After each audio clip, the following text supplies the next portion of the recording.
This trip I am heading to Kumaka.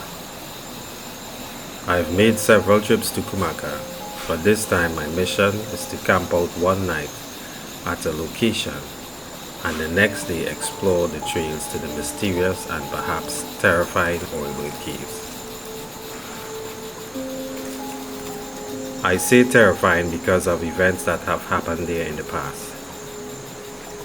That location has an ominous reputation and is a scary place to some. On March 22, 1964, two men attempted to explore the water inside the cave. The boat was never seen alive again. It is reported that one of the men dramatically declared, before entering the water, "Goodbye, cruel world." But little did he know, it would be the very end for them both. A self-fulfilling prophecy.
Alright, so this morning, waking up in Kumaka, trust me, the last night was real cool.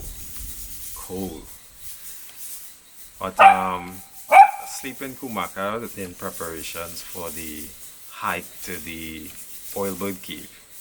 I did the Kumaka dry cave before.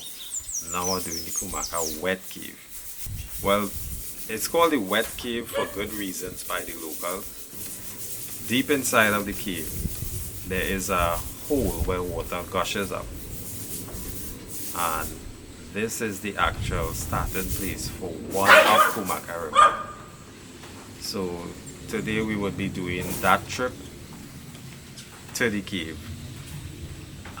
Actually exploring as far as where the two guys had drowned in 1964. The actual origin of this water source has not yet been explored. It remains unknown. Alright, so if you want to get to the Oilbird Cave, 100 meters from the Ballhead Spring sign, you will see a road on your left. So you're taking that road on your left and you continue till you meet our next junction. When you meet the next junction, you're using the road on your left. And that road, you're continuing until you go straight to the cave. You're not making no turn-offs. The Cumaca Cave in the Platinal Valley houses the largest colony of oilbirds, also known as Guacharo. The cave is located deep in the rainforest of the northern range of Trinidad. It is surrounded by miles of virgin tropical forests and old cocoa estates, so it remains mostly undisturbed because of its remoteness. The first part of the journey requires travel by motor vehicle 4x4 preferred to the village of Kumaka. The trip is approximately 9 miles of tortuous road, and great skill and patience must be exercised to maneuver the challenges presented on the crumbling roadway.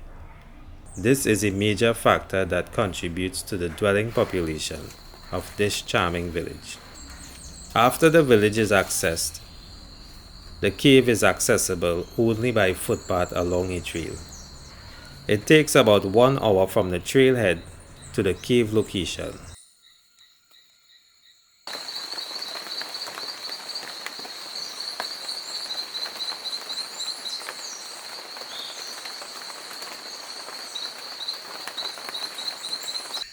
So basically I've already hit the trails already, and right now the place, it's kind of damp, the rain falling on and off,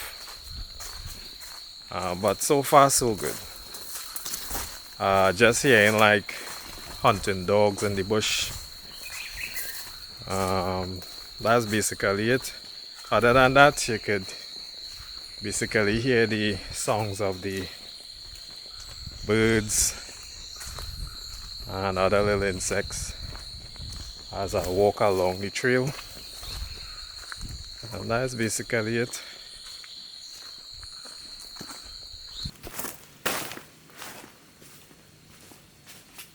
Alright, so deep inside the forest right now, and inside here it's real spooky. Well, it is nature, but this forest here, it is like real jungle. But it's real spooky.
The entrance to the cave is reached after an hour of walking through the forest. At the entrance to the cave, there is a plaque commemorating a tragic incident that occurred here in 1964. On March 22, 1964, a contingent of the local British Sub-Aqua Club members visited the cave on an extraordinary journey. There was a local tale that in this cave there are inner caves a short distance underwater. This rumor came from an Amerindian and a US soldier who claimed that they had been to this underwater cavern. The divers from the group ventured into the water's tunnel that exists within the cave, hoping to confirm the authenticity of this tale. Sadly, they both drowned. The men were Victor Abraham and Adam Richards. Also, the 26th President of the United States, Theodore Roosevelt, visited this cave system in 1911. He wrote about it in one of his many books.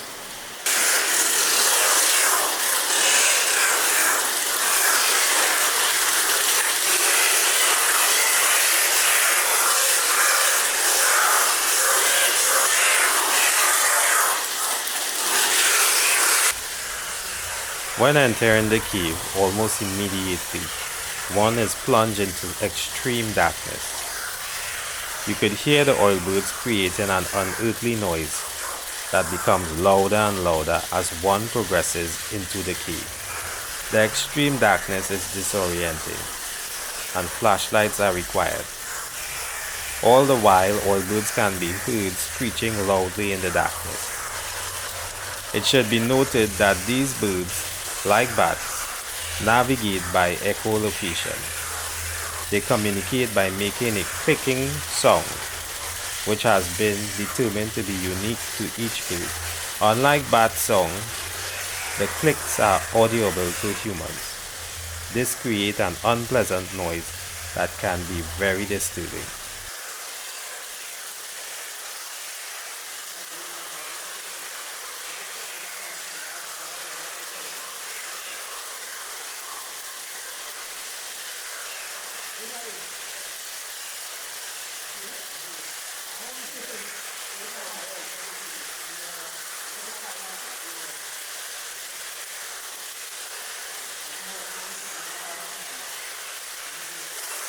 The oilbird feeds on the fruits of the oil palm trees. Seeds dropped by these birds can be seen everywhere on the cave floor. Because of the damp conditions, decayed seeds germinate.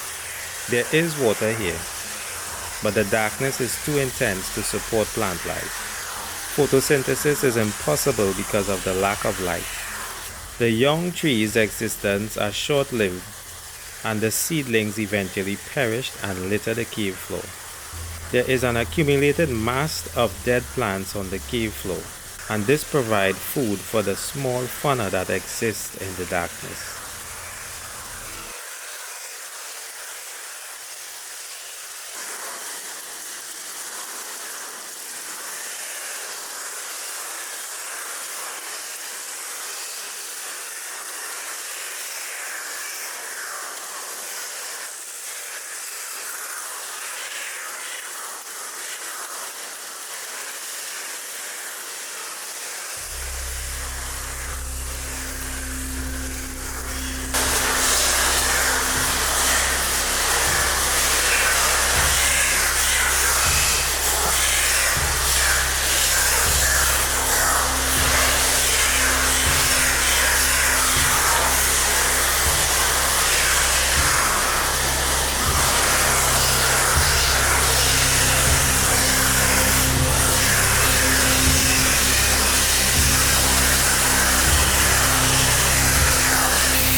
So basically inside here is where these men tried to go.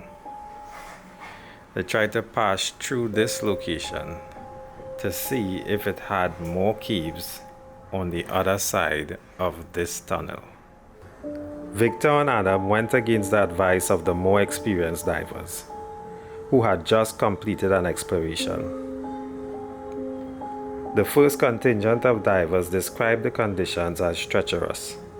They detailed the dangers they encountered from murky waters to unstable cave walls. In defiance of the warning, the two men, poorly equipped for the mission, submerged themselves into the murky water. It was told that they got into difficulties and drowned. Rescuers managed to retrieve one of the body. The other remained.